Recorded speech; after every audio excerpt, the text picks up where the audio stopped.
ये जो पुरुष है इसको संसार की नॉलेज चाहिए।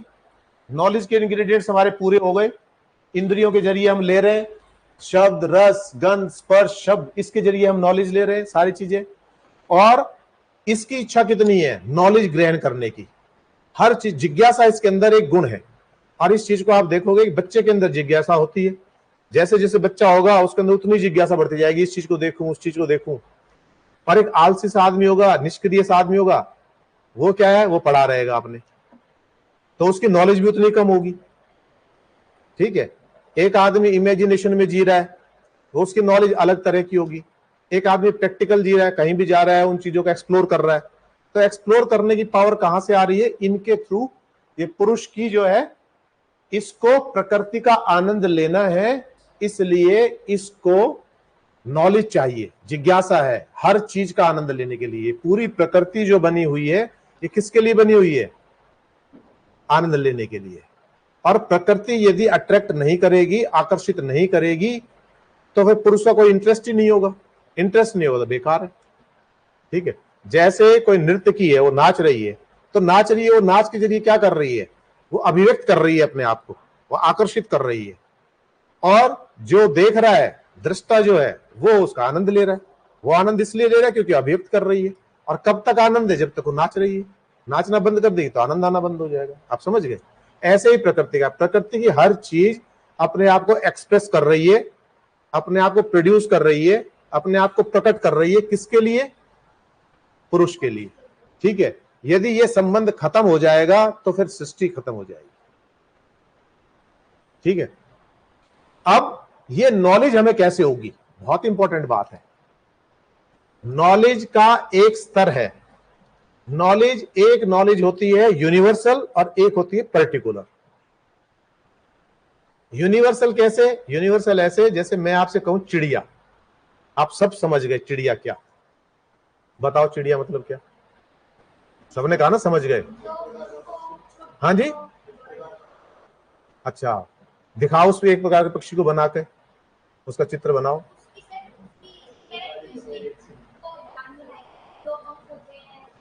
आप बनाओगे ना, वो आप बना ही नहीं सकते, आपको नॉलेज होगी नहीं।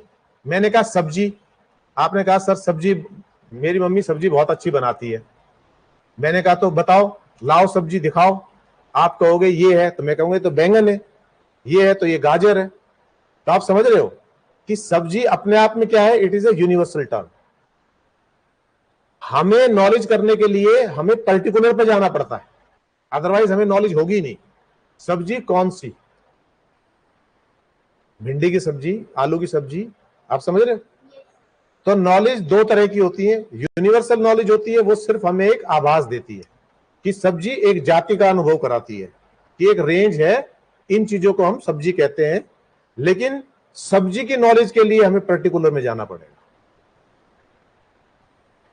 ठीक है, कोई व्यक्ति अच्छा है, अच्छा यूनिवर्सल फैक्ट है, लेकिन अच्छे को जानने के लिए हमें पर्टिकुलर में जाना पड़ेगा। अच्छा किस चीज में, पेंटिंग में अच्छा, दौड़ने में अच्छा, खाना बनाने में अच्छा, गप्पे मारने में अच्छा,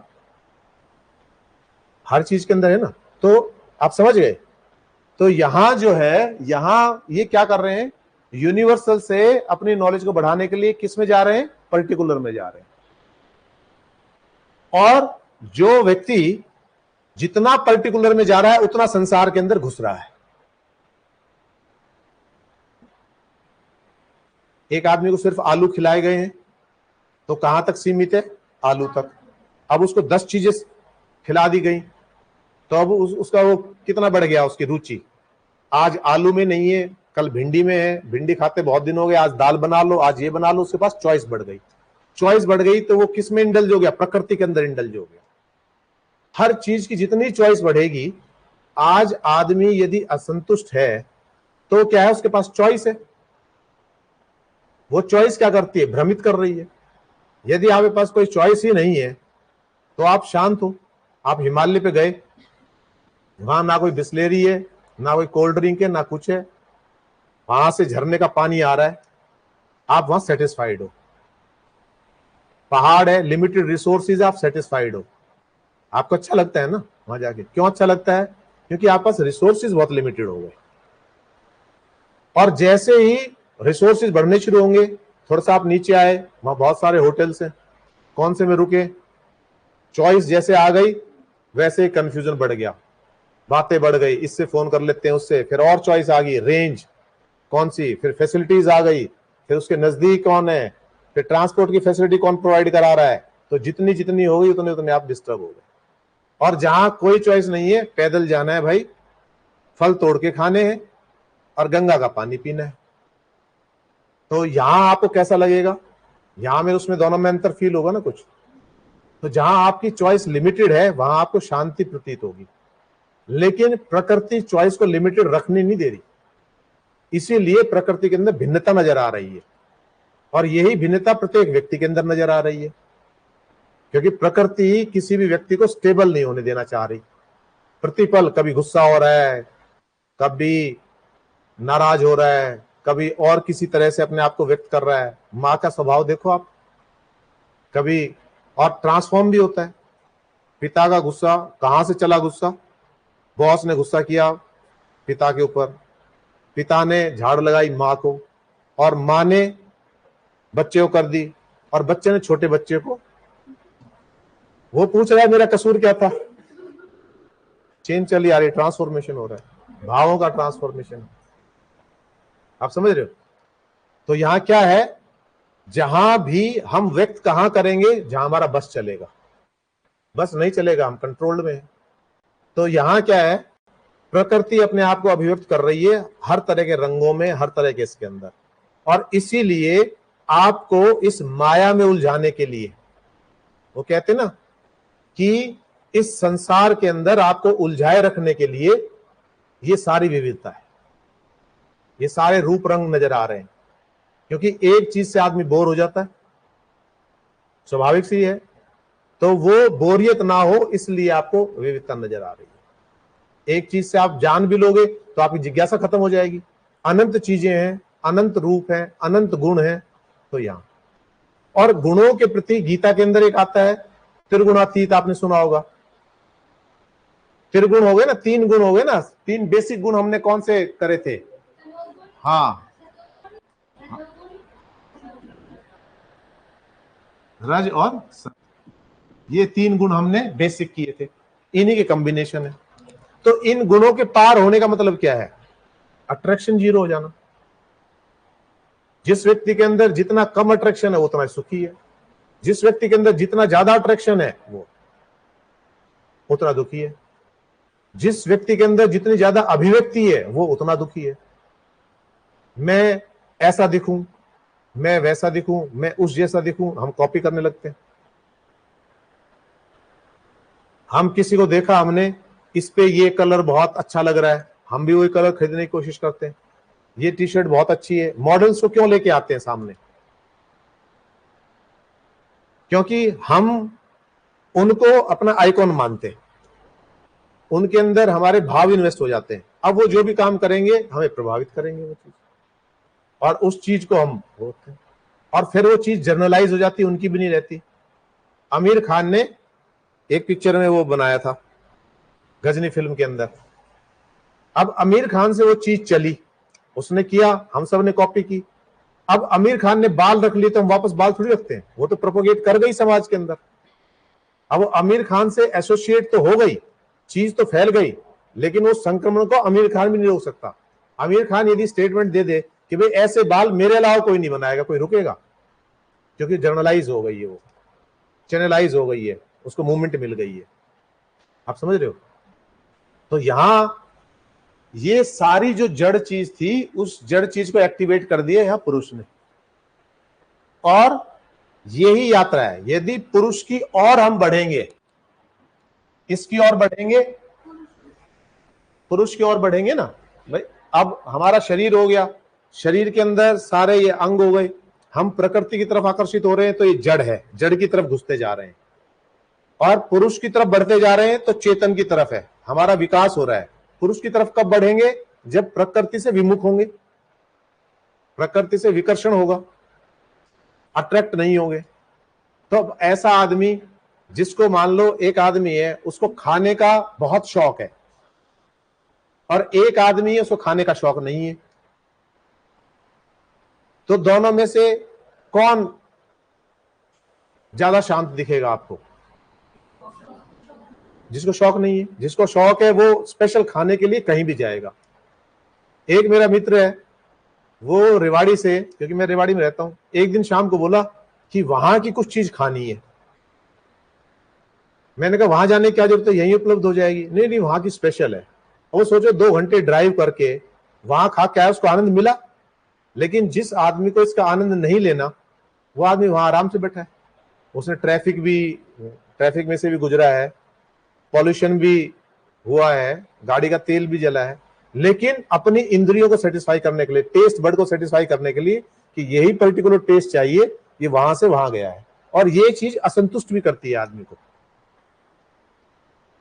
ये क्या है, आपके अंदर एक ललक पैदा कर देगी और आप उसी में क्या हो जाओगे, उसी के वशीभूत होकर आप काम करना शुरू कर दोगे। मोबाइल, आपको पता है कि मोबाइल से ज्यादा कीमती क्या है, जान है। पर बहुत सारे लोग गाड़ी के अंदर, रेल के अंदर एक ट्रेवल कर रहा था बैठे हुए, उसने मोबाइल छीनने की कोशिश की, उसने मोबाइल छोड़ा नहीं और दोनों में संघर्ष हुआ और चलती ट्रेन से उसको खींच लिया, वो गिर गया, चोटें आई उसको बहुत ज्यादा। तो अब उसने अपनी जान की कीमत से ज्यादा किस चीज को अहमियत दी, उस मोबाइल को दी, तो जान को खतरे में डाल दिया। इसी तरह से हम प्रकृति के अंदर जितने इन्वॉल्व होते चले जाएंगे, जितने इसके अंदर घुसते चले जाएंगे, जितने पेनिट्रेट करते जाएंगे, तो प्रकृति क्या कर रही है, आपको इसके अंदर जिज्ञासा आपके अंदर उत्पन्न कर रही है और वो जिज्ञासा आपको घुसाई जा रही है। कुछ अलग चाहिए, कुछ अलग चाहिए, कुछ डिफरेंट होना चाहिए, कुछ डिफरेंट होना चाहिए। वो जो डिफरेंट है वो आपके अंदर अशांति उत्पन्न कर रहा है। एक बार घर के अंदर मेड आई हुई थी और उसकी साड़ी, उसको किसी ने पुरानी साड़ी दे दी होगी, और वो साड़ी और जब मेरी मिसेज ने साड़ी डाली थी वो सेम थी। आप सोच सकते हो। अब यदि कोई सरल आदमी है तो कोई बात नहीं है, लेकिन यदि उसने देख लिया दरवाजे से झांक के वो है, तो उसने तुरंत चेंज किया होगा, पक्का पक्का। क्योंकि अलग दिखना है ना, उससे अलग दिखना है, आप उसी कैटेगरी में आ जाओगे जहां उससे नीचे चले जाओगे। तो आदमी क्या करता है, इस अलग दिखने के इसके अंदर बहुत कुछ पे करता है, अपना नुकसान भी कराता है। लेकिन इसका दूसरा पक्ष भी है, जब जिज्ञासा जितनी ज्यादा होगी उतने हम अपनी सुगमता के साधन भी खोजेंगे। साइंस यदि विकसित हो रही है तो इस जिज्ञासा की वजह से हो रही है। यदि जिज्ञासा नहीं होगी तो साइंस कैसे होगी। और साइंस का लेकिन क्या है कि साइंस के अंदर क्या है, साइंस के अंदर हम डाइसेक्शन करते हैं।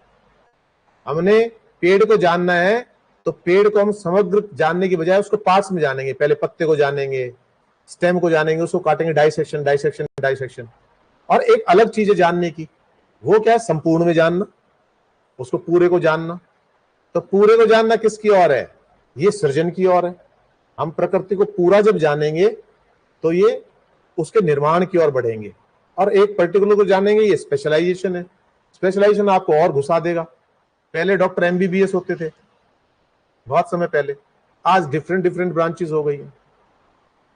आई स्पेशलिस्ट अलग है, ये है, आने वाले समय में और डिफरेंशिएट कर देंगे, और ज्यादा हो जाएंगे। तो हमारी नॉलेज तो हो गई लिमिटेड। एक एमबीबीएस डॉक्टर को पहले जितनी नॉलेज होती थी, आज हमें एक पर्टिकुलर अंग के बारे में, आंख के बारे में, मान लो आंख के बारे में, लेकिन उस आंख के बारे में डीप नॉलेज है, लेकिन औरों से तो रेस्ट्रेन हो गए ना। अब ऐसे ही हर चीज के बारे में अलग अलग नॉलेज हो जाएगी, स्पेशलाइजेशन हो गए हर एक चीज के। तो स्पेशलाइजेशन उस चीज के बारे में डीप नॉलेज तो दे रहा है, लेकिन हमारे सामने विकल्प भी पैदा कर रहा है।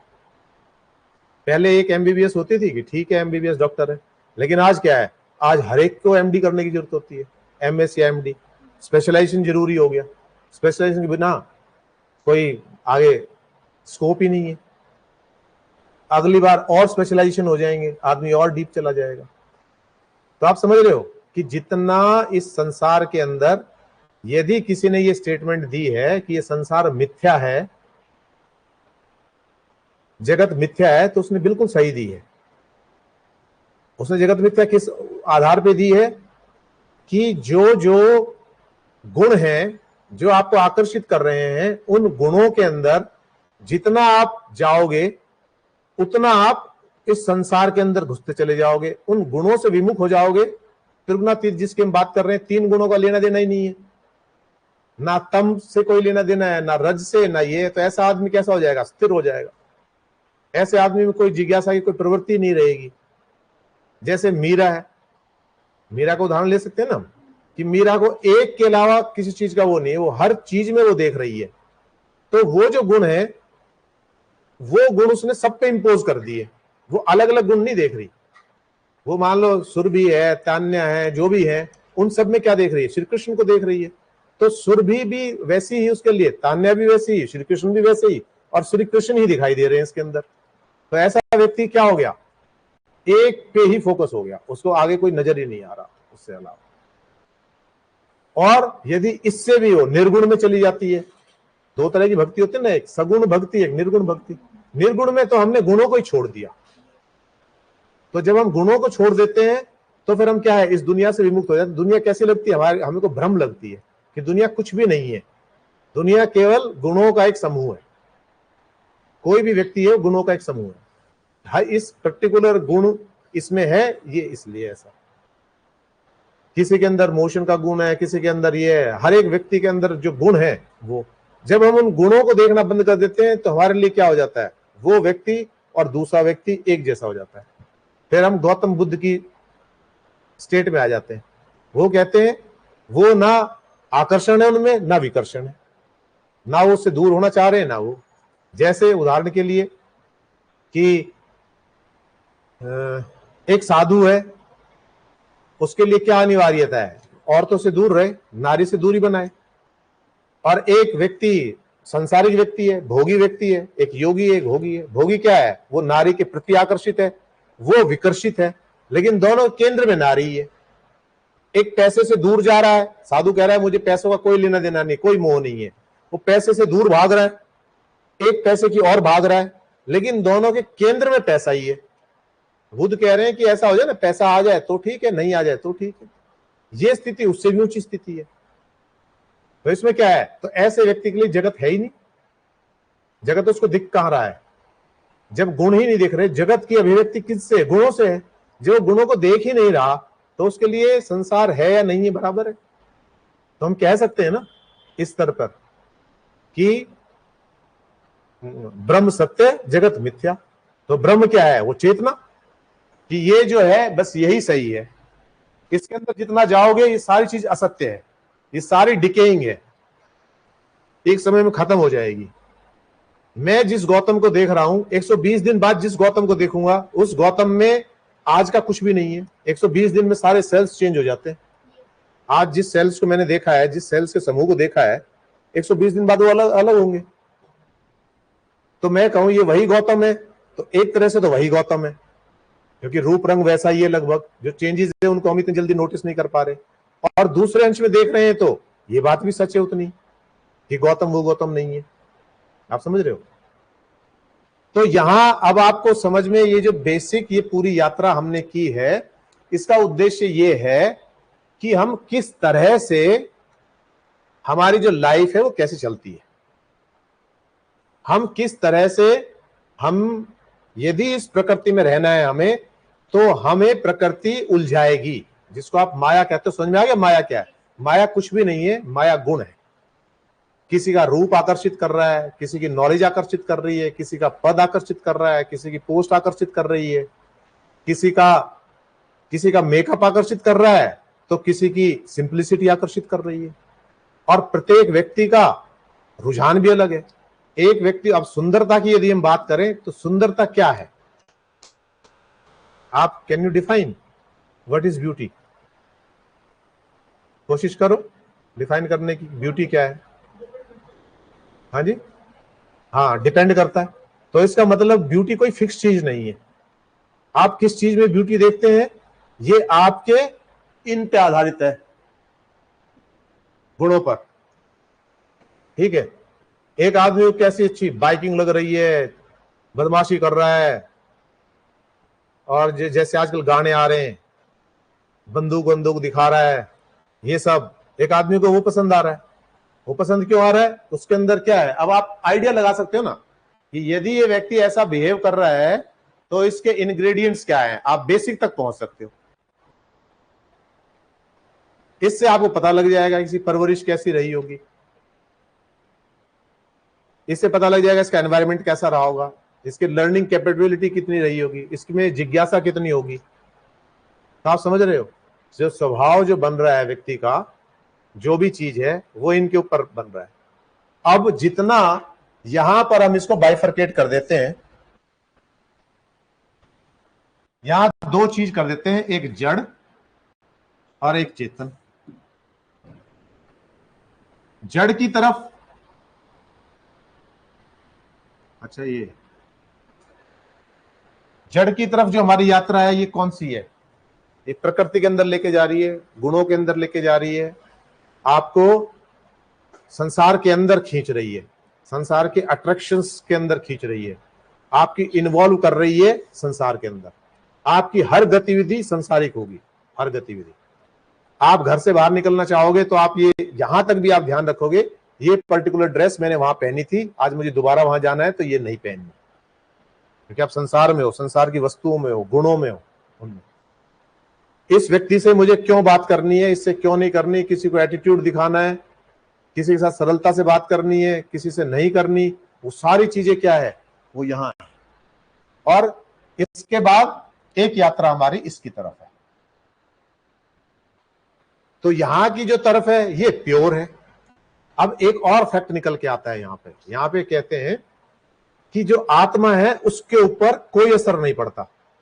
सुख दुख कहते हैं ना कि आत्मा में रहता है, आत्मा कभी भी नहीं भोगती। आत्मा कह लो या पुरुष कह लो या चेतना कह लो, ये नहीं भोगेगी। ये ऐसे मान लो इसको, जैसे एक शीशा है, उस शीशे के सामने आप जाए खड़े हो गए, तो उस शीशे के अंदर किसका प्रतिबिंब दिख रहा है, आपका दिख रहा है। लेकिन क्या वो शीशा उसको ग्रहण कर सकता है?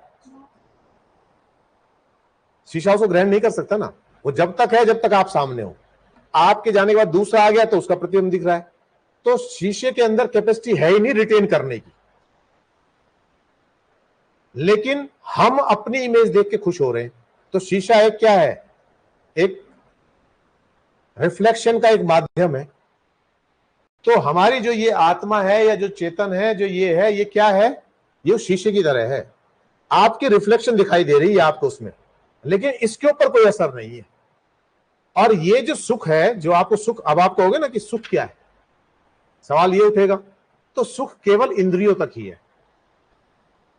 सेटिस्फाई क्या हो रहा है, कोई अच्छी चीज देख के आपकी इंद्रियां, आंखें सेटिस्फाई हो रही है, कोई अच्छी खुशबू से आपकी नाक सेटिस्फाई हो रही है, तो ये जड़ के स्तर पे हो रहा है सेटिस्फेक्शन, इसके ऊपर नहीं पहुंच पा रहा। और मन क्या है, मन आपको उन चीजों में लेके जा रहा है, मन आपको विकल्प दे रहा है, मन आपको भ्रमित कर रहा है कि क्या रखा है इस सिंप्लिसिटी में, ये कोई उम्र है भजन करने की, डिस्को किस लिए बने हैं, क्लब किस लिए बने हैं, ड्रिंक किस लिए बनी है, करो ये, एंजॉय करो लाइफ, एक ही तो लाइफ है, पता नहीं कितने दिन की है। तो ये क्या कर रहा है, ये आपको वहां लेके जा रहा है।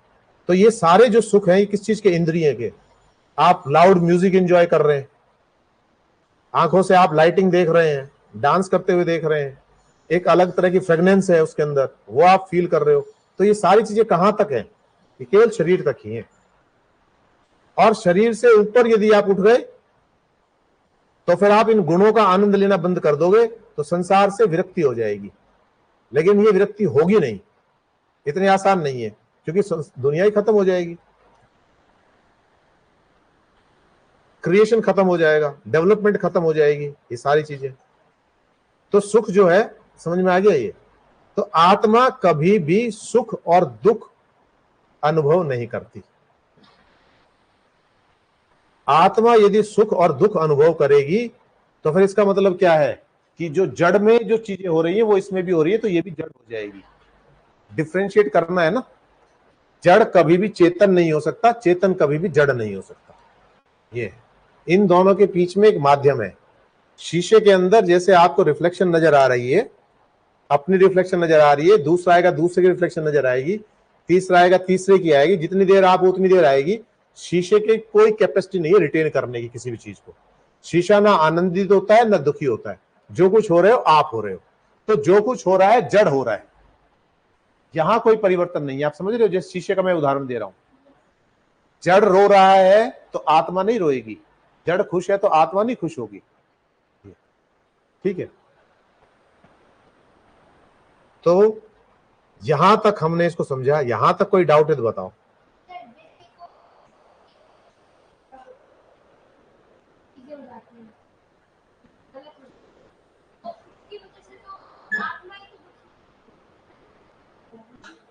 हाँ, तो मन और आत्मा अलग है बेटा। मन जो दुखी हो रहा है, मन दुखी क्यों हो रहा है? मन इन दोनों का कनेक्टिंग फैक्टर है। मन की फिजिकल एग्जिस्टेंस कोई नहीं है। हाँ, मन मन मन का मतलब क्या है? ये एक भाव है। जैसे मैं कहूं आपको कि ममता कहाँ है आपके दिमाग में, बताओ, दिखाओ मेरे को। प्रेम कहाँ है, नफरत कहाँ है? आप कोई जगह आइडेंटिफाई कर सकते हो इस? लेकिन जैसे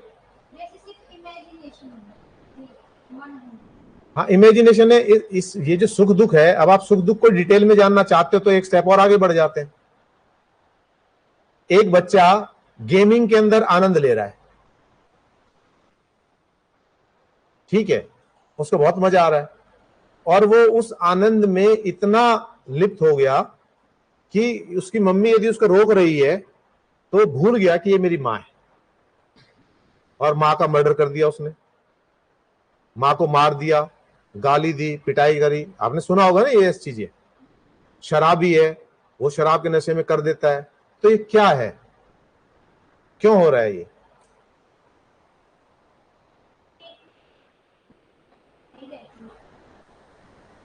नहीं, चेतना, जो गेम खेल रहा है तो उसके पास चेतना है, सारा बिल्कुल कंसंट्रेशन के साथ खेल रहा है, गेम खेल रहा है उस समय। कैसे कह सकते हो आप?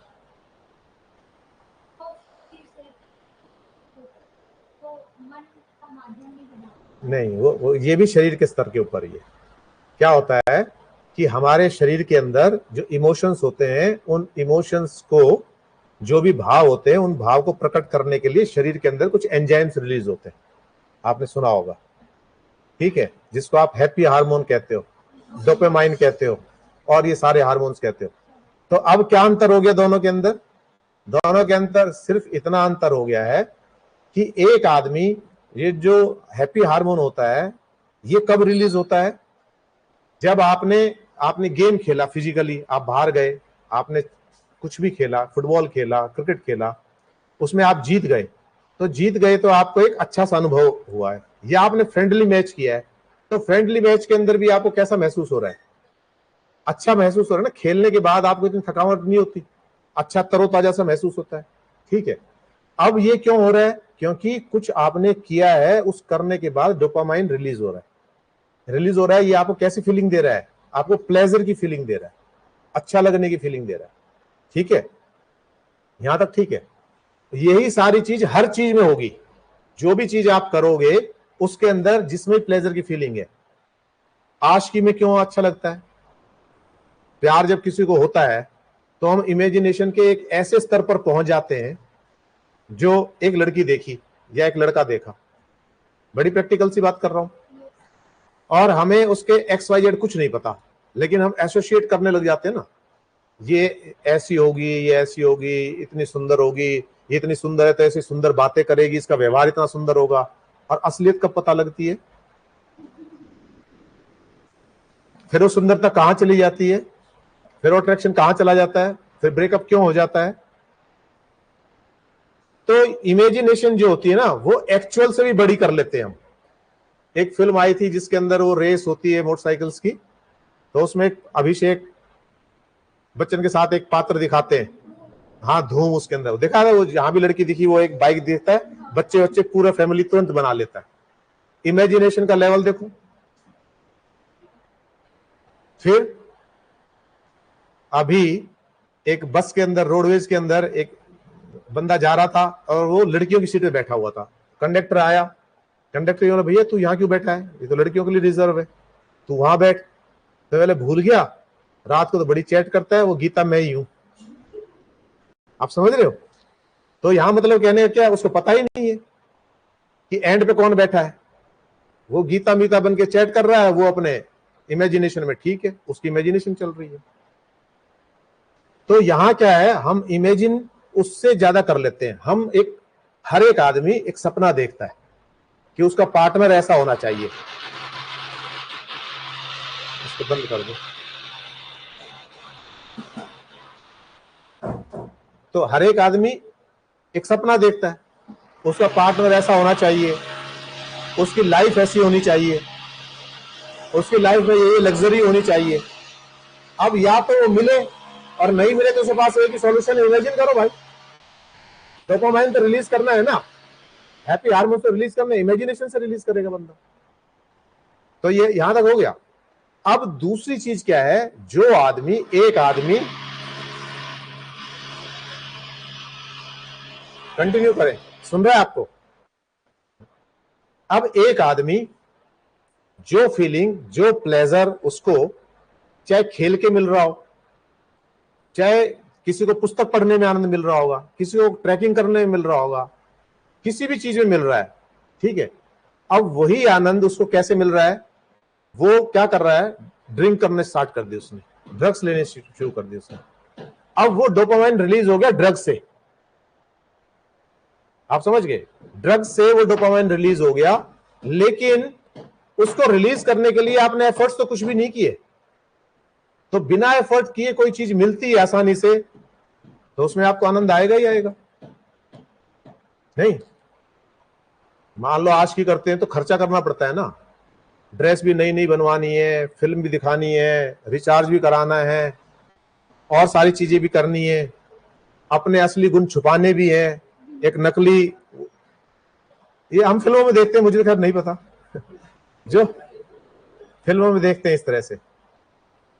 और अपने अपनी इमेज को इंटैक्ट रखने के लिए कहीं भी किसी भी लेवल पर हम क्या करते हैं, अलग तरह का बिहेव करते हैं, अलग तरह का दिखावा करते हैं, अच्छे बन के दिखाते हैं।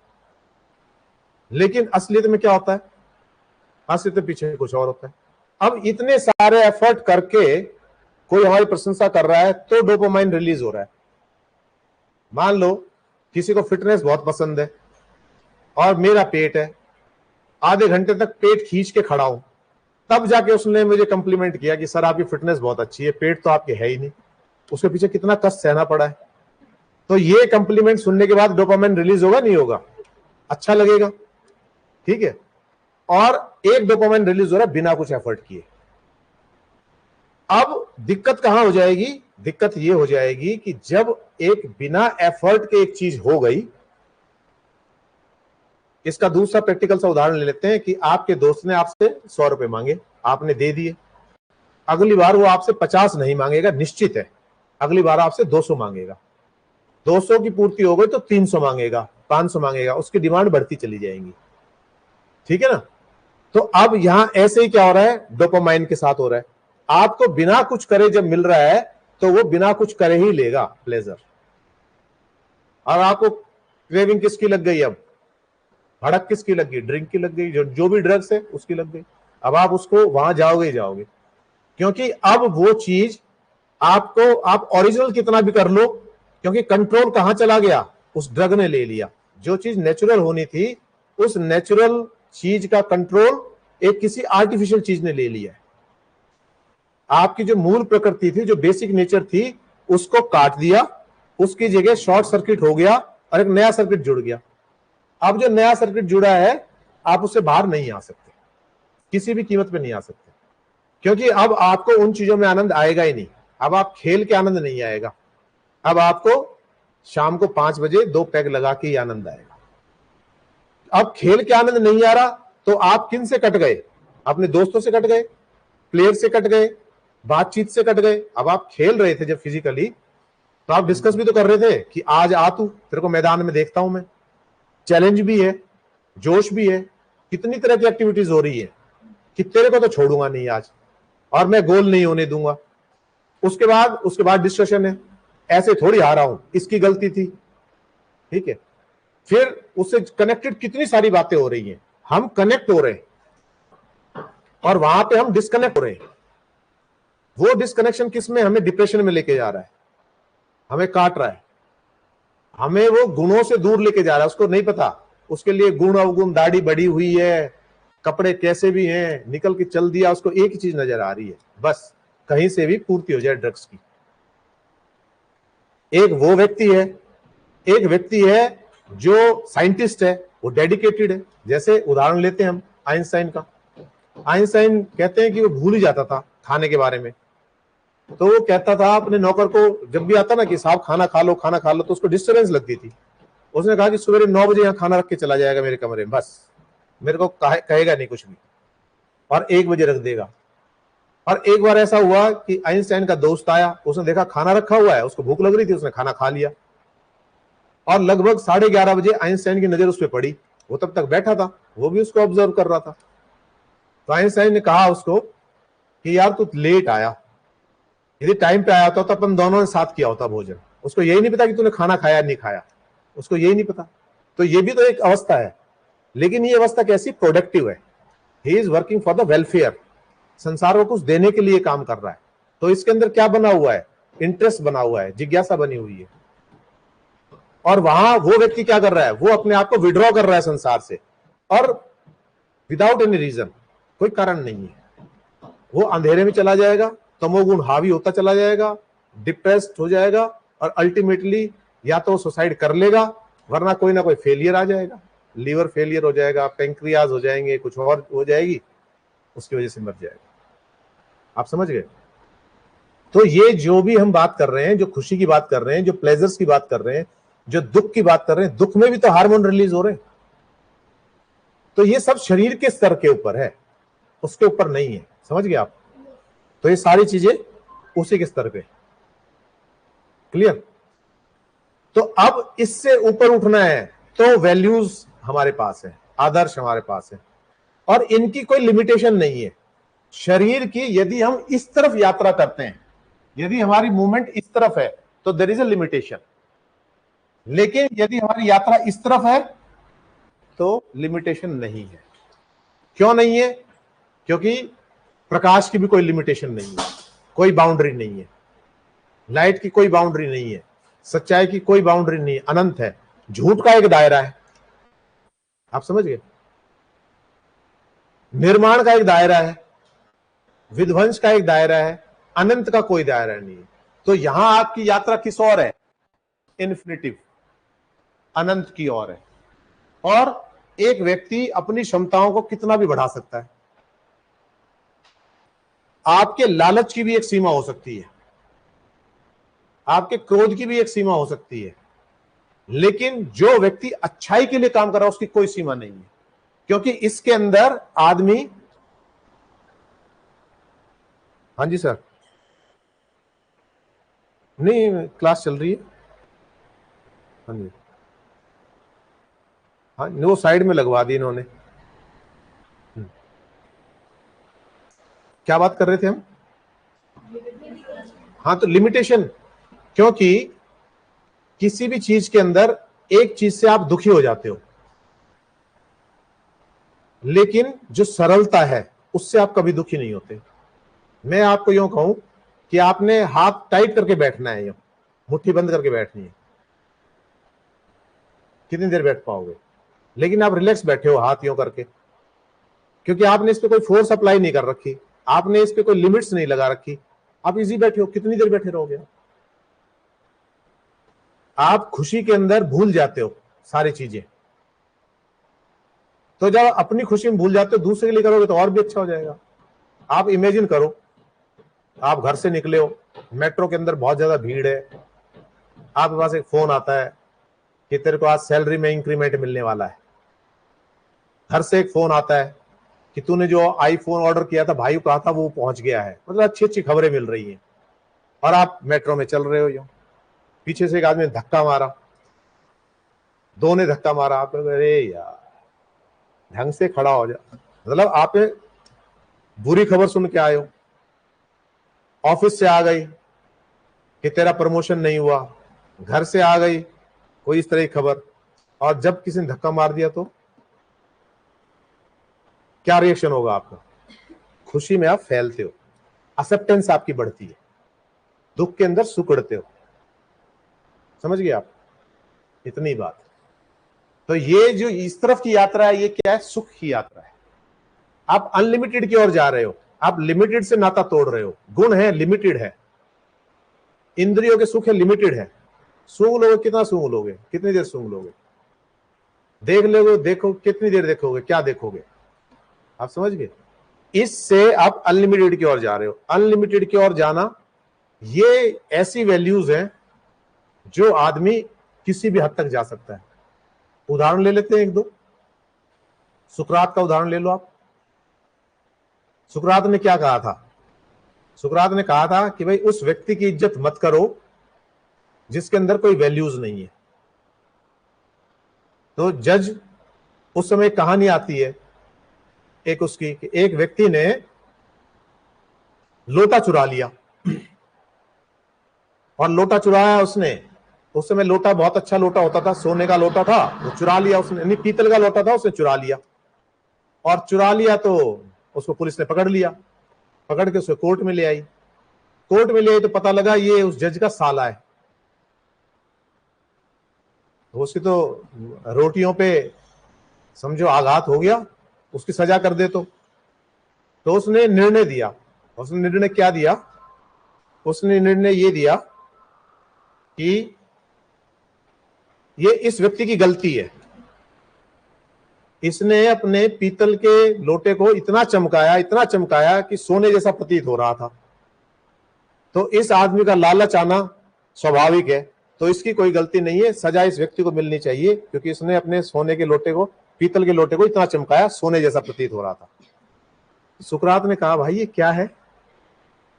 ऐसे व्यक्तियों के सामने तुम जाके झुक के नमस्ते करते हो? जज साहब नमस्ते। ऐसे व्यक्ति आदर के लायक नहीं है, जिनके अंदर कोई स्थायी गुण नहीं है, जिनके अंदर कोई वैल्यूज नहीं है, जिनके अंदर कोई संस्कार नहीं है।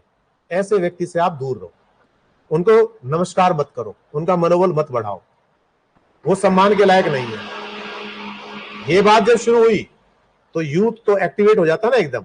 यूथ ने सबने नमस्ते करनी बंद कर दी, एक हो गया, वो हो गया। तो वहां सारे उसमें यूथ फ्री हो गया, अपने अलग तरीके से चलने लग गया। तो सुकरात पे आरोप लगे कि इसने यूथ को मिसगाइड किया है। कि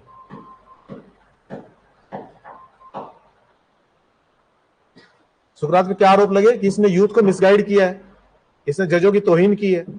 अब उसने तो वैल्यूज की बात की थी ना। जूरी बैठी गई, 500 जज इकट्ठे हुए, उन्होंने निर्णय दिया। और किसके अगेंस्ट दे दिया वो निर्णय? सुकरात के अगेंस्ट, और उसको जहर देने की बात हो गई। सुकरात का शिष्य था प्लूटो, वो चला गया, रिश्वतखोरी और भ्रष्टाचारी थी, उसने सबको पैसे दे दिए, और पैसे देके सबको इस चीज के लिए मना लिया कि वे रात को हम सुकरात को बाहर कर लेंगे। वो ये बोले, मैं ताला खोल दूंगा, मैं रास्ता दे दूंगा, आप ले जाओ, इसकी जान बचा लो। रात को पहुंच गए सुकरात के पास। सुकरात ने कहा, यदि ये आज मैं मर जाता हूं तो, और तेरे साथ जाता हूं तो, दोनों चीजें बहुत बड़ा असर डालेंगी। यदि मैं तेरे साथ भाग जाता हूं तो जिस चीज को मैंने एस्टेब्लिश किया, वैल्यूज को, वो खत्म हो जाएंगी इस चीज के साथ। क्योंकि वो कहेंगे कि वैल्यूज की बात करने वाला व्यक्ति भाग गया। और ये बोले, यदि आज मैं फांसी चढ़ जाता हूं, जो भी है, जो भी मतलब मेरे को मृत्यु की जो सजा है वो मैं स्वीकार कर लेता हूं, तो मैं सत्य को स्थापित करता हूं, वैल्यू को अनंत काल तक के लिए स्थापित करता हूं, उस वैल्यू के अंदर जान डाल रहा हूं। वो वैल्यू प्रोपोगेट करेंगी, उनको हजारों सालों तक याद किया जाएगा। हजारों सालों तक याद किया जा रहा है। सुकरात को आज हम कितने सालों बाद पढ़ रहे हैं? 1200-1400 साल के बाद भी हम पढ़ रहे हैं। क्यों पढ़ रहे हैं? तो ये वैल्यू है इन्फिनिट, अनंत। ये सत्य को, उसने सत्य की एक ऐसा एग्जाम्पल पेश कर दिया कि वो किसी के कांटे नहीं कट रहा है। और यदि वो कर देता तो, इस पे एक फिलोसफिकल कहावत भी है, जहां स्टेगनेंस आ जाए ना, दिमाग वहां हो जाए, वहीं बता देना, वहीं रुक जाएंगे हम। मतलब ना तो ऐसी बाउंडेशन है मेरे लिए कि मुझे 4 घंटे पढ़ाना है, ना आपके लिए। ठीक है, कुछ कह रहा था, मैं भूल गया क्या चल रहा था विषय। हाँ, मैं एक फिलोसोफर को पढ़ रहा था, वो कह रहा था कि जब आप अपने लाइफ के पीक पे होते हो ना, उसमें एक वो है कि आपकी मौत कब आनी चाहिए, मौत के लिए उपयुक्त समय कौन सा है। वैसे तो उपयुक्त समय कोई भी नहीं है, लेकिन वो लिखता है, जवाब देता है कि मौत के लिए उपयुक्त समय वो है जब आप अपने किसी भी काम के पीक पे हो। और इसका बहुत अच्छा उदाहरण भगत सिंह है। भगत सिंह जिस समय असेंबली में बम डाला गया था, ऐसा नहीं था भगत सिंह की फांसी की सजा टल नहीं सकती थी, बहुत आराम से टल जाती। भगत सिंह चाहता तो आराम से टल जाती। ये तो आरोप प्रत्यारोप है कि इसने नहीं बचाया, उसने नहीं बचाया। असल में बचना भगत सिंह ही नहीं चाहता था। भगत सिंह से जब ये बात पूछी गई कि भाई तेरे मरने से, तेरे फांसी चढ़ने से क्या देश आजाद हो जाएगा, तो भगत सिंह ने कहा नहीं, नहीं होगा। लेकिन इस समय यदि मैं फांसी से चूक गया, अपनी फांसी की सजा को मैंने उम्र कैद में बदलवा ली, तो भगत सिंह का अस्तित्व, भगत सिंह की वैल्यूज, भगत सिंह का स्टेटस इतना नीचे गिर जाएगा कि भगत सिंह को इतिहास याद नहीं करेगा। भगत सिंह कॉमन आदमी हो जाएगा। आम आदमी ऐसा ही करता है। मर्सी पिटीशन कौन लगाते हैं? जो मौत से डरते हैं। लेकिन मुझे फांसी चढ़ना ही चढ़ना है, और जब तक हमें मरना नहीं आएगा, जब तक हमें जीने का सलीका भी नहीं आएगा। आजादी की कीमत हम तब पहचानेंगे। तो भगत सिंह आप समझ गए क्यों? कि भगत सिंह को पता था कि इस प्राइम एज पर 23 साल की उम्र में बहुत कम लोग शहादत देते, और आज यदि तेरा अवसर ये हाथ से निकल गया तो तेरे को इस रूप में, इस स्तर पर याद नहीं किया जाएगा, स्वतंत्र सेनानी के रूप में किया जाएगा। Do you agree with me? तो ये कह रहे हैं कि जब आप अपने इसके प्राइम पे हो, या तो आप अपने गोल्स बदलते रहो, लर्निंग आपकी सतत चलती रहे, आगे आगे गौतम बुद्ध की तरह, तो आप किसी भी आयु में जाके, या फिर आप जब आप पीक पे हो, जब आपको प्राण त्याग देने चाहिए, जब आप सबसे ऊंचा आदर्श सेट करते हो। और ऐसा हुआ भी है। यदि आप इतिहास को देखते हो तो शंकराचार्य 32 साल की उम्र में, विवेकानंद 39 साल की उम्र में, 50 साल के आसपास स्वामी दयानंद, ये सब जब जिस समय पीक पे थे उस समय इन्होंने प्राण त्यागे। आप समझ गए? तो वैल्यू क्या है? उस वैल्यू को जिंदा रखने के लिए यू हैव टू पे समथिंग, आपको पे करनी पड़ती है। और वो जो पेमेंट है वो किस रूप में है? वो अपने सुखों के त्याग के रूप में है, वो आकर्षण और विकर्षण इनके एक बैलेंस बनाने के रूप में है, और ये आपको स्थापित कर देता है। जैसे एक और उदाहरण लेते हैं हम, ये फ्रांस के एक दार्शनिक हुए हैं, फिलोसोफर हुए हैं, और उनको नोबेल प्राइज भी मिला था, लेकिन उन्होंने लेने से इनकार कर दिया था। शायद उनका नाम था,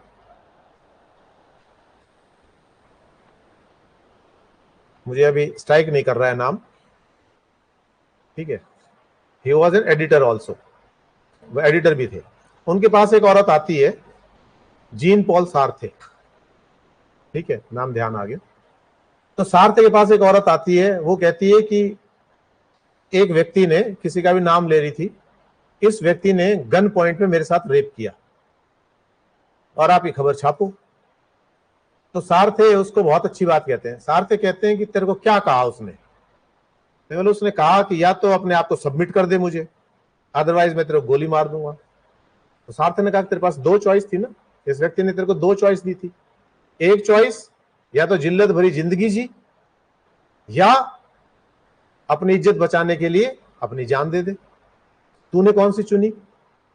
जिल्लत भरी जिंदगी तो इसको छापने जैसी कोई चीज ही नहीं है।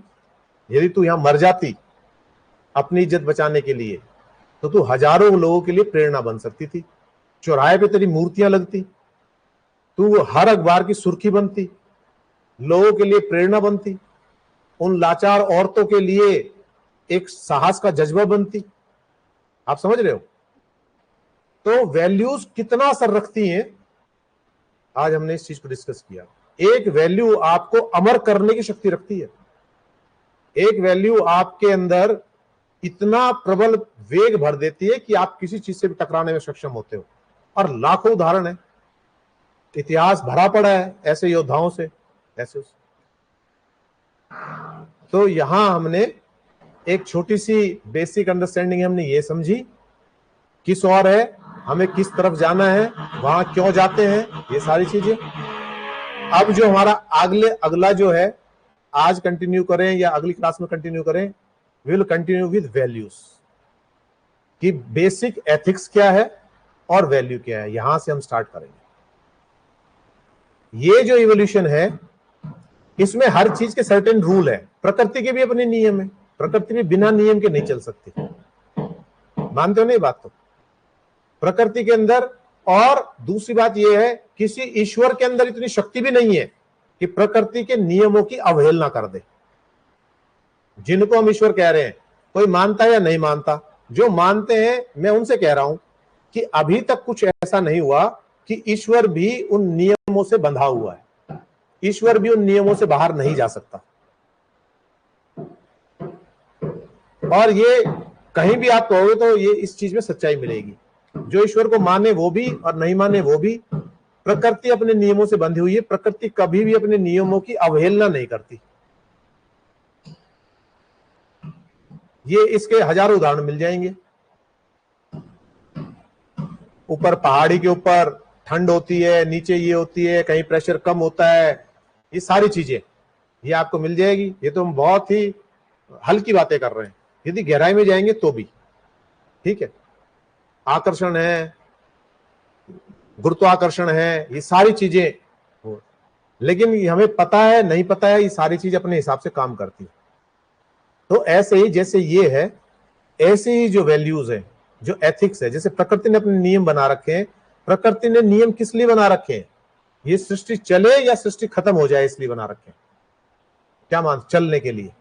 ऐसे ही समाज को चलाने के लिए, समाज को व्यवस्थित चलाने के लिए हमने कुछ आदर्श स्थापित कर दिए। ठीक है, वो आदर्श, यानी कि आदर्श को आप इंग्लिश में क्या कहेंगे? प्रिंसिपल्स। ठीक है, प्रिंसिपल्स हमने स्थापित कर दिए। और वो प्रिंसिपल क्या है? इस समाज को सुगमता से चलाने के लिए, इजी वे में चलाने के लिए। और उनसे अगेंस्ट कोई जाता है तो हम उसको पनिश भी करते हैं, उसको क्रिटिसाइज भी करते हैं, उसकी इज्जत भी नहीं करते। पैसा भले ही इज्जत करा देता हो, लेकिन कोई भी दबी जुबान में कोई भी कह देता है। मतलब एक मेड है जो आ रही है घर के अंदर, जिसका घर खर्चा वहां से चल रहा है, वो भी रिश्वतखोर को कह देती है बहुत हराम का कमा रखा है साहब इसने। ईमानदार के पास 2 पैसे कम ले लेगी वो, लेकिन ऐसे आक्षेप नहीं लगाएगी। आप समझ गए? तो यहां तक हमने कंप्लीट किया। कोई डाउट है, कोई क्वेरीज है? तो अब यहां से हमारी एथिक्स की यात्रा शुरू होती है। ये फाउंडेशन हमने इसलिए बनाया था कि कल कोई सवाल आएगा ना, आदमी अच्छा क्यों है, आदमी बुरा क्यों है, ये चीजें आकर्षित क्यों करती हैं, अच्छाई इन चीजों से अलग क्यों है, एक आदमी भोगी बन के अच्छा क्यों नहीं हो सकता, कार रखने वाला व्यक्ति ये है। एक बार मैं यूनिवर्सिटी में गया था, एक यूनिवर्सिटी में वहां एक बच्चे ने सवाल किया था ये, तो उसने कहा था कि भाई इतने सारे भोग करने में दिक्कत क्या है? सवाल उठेगा ना कि मैं 50 तरह का भोजन करूं, उसमें क्या दिक्कत है? प्रकृति में जब सारी चीजें हैं ही हमारे भोग के लिए, तो क्यों ना करें भोग? 50 तरह के अनुभव लूं मैं। लेकिन जितना हम सेंसेस से, अनुभव तो सारे सेंसेस से ले रहे हैं, इन सेंसेस का जितना हम उपयोग कर रहे हैं, ये सेंसेस एक मेमोरी क्रिएट कर रही है पीछे, एक इंप्रेशन क्रिएट हो रहा है पीछे। आपने आज मेरे को देखा, आज से पहले आप कोई जानते थे कि रणजीत नाम का कोई प्राणी एग्जिस्ट करता है दुनिया में? मैं आपके लिए कर ही नहीं रहा था, क्योंकि आपके संसार में मेरे लिए जगह नहीं थी। लेकिन कल को कोई पूछे कि रणजीत नाम के किसी व्यक्ति को जानते हो, तो आप जानते हो, क्योंकि आपने अनुभव कर लिया है। ऐसे ही हजारों लोगों से हम मिलते हैं, उन सारे लोगों की मेमोरी हमारे यहां बनती रहती है, जाती रहती है। और वो मेमोरी क्या है? वो हमें डिस्ट्रैक्ट करती है। मैंने 50 तरह के पकवान खा रखे हैं, मुझे पता है बंगाल का ये चीज अच्छी है, तो बंगाल में स्टेशन से उतरते साथ मैं कहूंगा विदेश ना मिल जाए। विदेश कहते हैं ना उस मिठाई को, स्वदेश, संदेश, संदेश, जो भी है। तो मन में आ गया ना कि मैंने यहां खा रखी थी तो वहां हमें खाने का मन कर गया। आगरा में गए, सुन रखा है आगरा का पेठा अच्छा है, खा रखा है, अनुभव कर रखा है, तो वहां जाके वो वृत्ति कि 2 मिनट ट्रेन रुकेगी, यहां अच्छा नहीं मिलेगा, बाहर जाते हैं, बाहर जाके ले ट्रेन छूटने की नौबत भी आ जाती है, जाते हैं लोग। तो आप समझ रहे हो, जितनी चीजों से हमारा इंटरेक्शन हो रहा है, जितनी चीजें हमारे जहन में आ रही हैं, जितनी चीजों का स्पर्श आ रहा है, वो उतनी अनुभूति अलग हो रही है। अब एक बहुत लॉजिकल सा सवाल है, मतलब आप सारे यूथ हो इसलिए कह रहा हूं। एक लड़के ने सवाल किया कि क्या इलीगल अफेयर्स जो है, शादी के बाहर संबंध बनाना सही है गलत है? और इस पे इसलिए कर रहा हूं, ये एथिक्स का बहुत बड़ा क्वेश्चन है। क्वेश्चन इसलिए बन जाता है क्योंकि इस पे एक जजमेंट आ गया। एक जजमेंट आया है कि पहले क्या होता था कि यदि कोई मैरिड वुमेन या कोई मैरिड आदमी किसी अन्य एडल्ट से संबंध बनाता है, फिजिकल रिलेशन बनाता है, तो he can be punished. Adultery के अंदर उसको सजा होती थी। लेकिन अब एडल्ट्री जो है, it is no more offence. तो इसका मतलब क्या है? इस क्वेश्चन को हम बाद में डिस्कस करेंगे डिटेल के अंदर, लेकिन यहां मैं जो बताना चाह रहा हूं वो क्या है, लेकिन उस जजमेंट के अंदर भी लिख दिया कि in the eyes of law although it is not an offence, but if the question of morality arises, it is still, अभी भी है। और इसको एक इंग्रेडिएंट बना दिया कि यदि कोई औरत किसी का पति किसी के साथ संबंध बनाता है तो तलाक लेने का आधार है कि आप उसके साथ रहें ना रहें, ये एक आधार हो सकता है, लेकिन उसको पनिश नहीं करा सकते आप। वो पनिश क्यों नहीं करा सकते, उनमें हम बाद में जाएंगे। लेकिन यहां मैं जो कह रहा हूं, अब इससे क्या हो रहा है कि हम स्पर्श कर रहे हैं। हम जिस भी चीज को स्पर्श कर रहे हैं, जैसे मान लो आपका मोबाइल है, आप उसको दिन में 1000 बार स्पर्श करते हो, रात को अंधेरे में भी आप पहचान लेते हो ना मेरा मोबाइल है। क्यों? आपके स्पर्श की भी एक मेमोरी है। आप रोज ताला खोलते हो, लाइट नहीं है तो भी आप ताला खोल पाओगे, क्योंकि हाथ की मूवमेंट जो है ये भी जाके स्टोर हो गई है। आप इजीली लोकेट कर लोगे कितनी दूर कौन सी चीज रखी है, लाइट कितनी दूर है, ये भी आपको पता लग जाता है। ये कैसे पता लगा? ये सारे इंप्रेशन क्रिएट हो रहे हैं। जितनी भी पुरुष से या महिला से आप संबंध बनाते हो, उसकी भी एक मेमोरी क्रिएट होती है। वो आपकी एक्चुअल लाइफ के अंदर जब आप अपनी पत्नी के साथ या पति के साथ होगे तो वो चीज हिंड्रेंस पैदा करेंगी। वो स्पर्श आपको यहां तकलीफ देगा, वो अच्छा होगा स्पर्श, बुरा होगा, उसके अनुभव किसी और तरह के होंगे, यहां किसी तरह। आप क्या कर रहे हो? आप अपने हाथों अपना कत्ल कर रहे हो। आप समझ रहे हो? एक बहुत ही प्रैक्टिकल सा उदाहरण मैंने दे दिया। इसलिए नैतिकता जो है, नैतिकता को इसीलिए ऊंचा स्थान दिया गया। हर चीज के पीछे बहुत गहरा लॉजिक है। आप समझोगे तो जीवन में भी ऊंचे उठने का अवसर मिलेंगे, लाइफ को समझने का भी मिलेगा और दूसरों के लिए करने का भी मिलेगा। और ये सारी क्वालिटी यदि एक डिप्टी कलेक्टर के अंदर है तो he is a productive tool for the society, useful tool for the society. इसलिए एथिक्स पढ़ रहे हैं। तो आज यही क्लास को फिनिश करते हैं। अगली बार हम बेसिक्स स्टार्ट करेंगे एथिक्स की और वैल्यू से।